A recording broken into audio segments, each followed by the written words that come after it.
Here's an exercise demonstration video for the farmer's walk. When you do the farmer's walk or the farmer's carry, you can do this with 2 kettlebells, 1 kettlebell, 1 dumbbell, or 2 dumbbells. And I'll demonstrate today with all of those. When you're doing the farmer's walk, the most important thing to think about is your posture. So make sure that if we watched you from the side, you would have those weights along the side of your body with nice vertical posture, really straight and tall. We don't want to let those weights drift in front of us because it almost always starts to pull the body downward like this.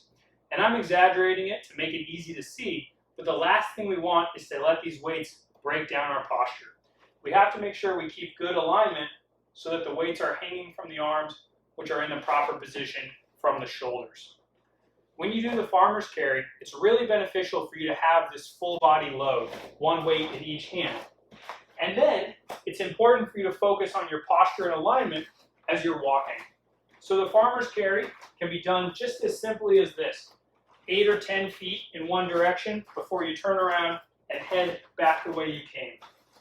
Notice that as we're doing this, we're keeping the posture nice and tall, and we're taking relatively small steps. I do that on purpose because what we don't want to do is put our foot out in front and then drop our body weight onto that foot. I like to imagine as though I'm stepping onto a trap door. And if I needed to, I could release my foot right away because I'm mostly standing on the other foot still. This way, we're making sure that we're staying in support for the last second until we transition that load to the other foot.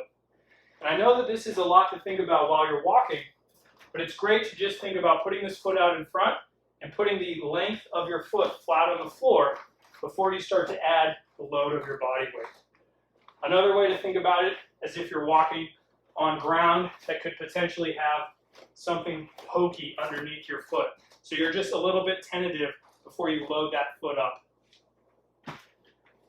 Now keep in mind with the farmer's carry, you can also do this with an offset load where you have a weight in only one hand, or an offset load where you have a different weight in one hand compared to the other hand.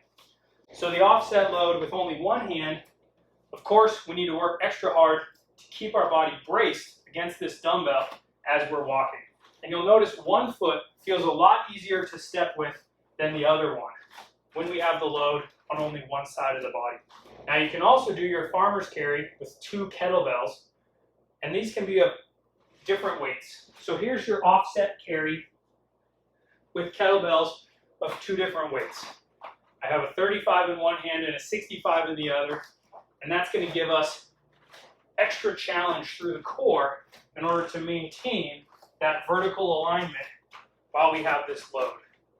Now this is about as functional as it gets because here we are carrying heavy objects, especially when it's weights of 2 different levels.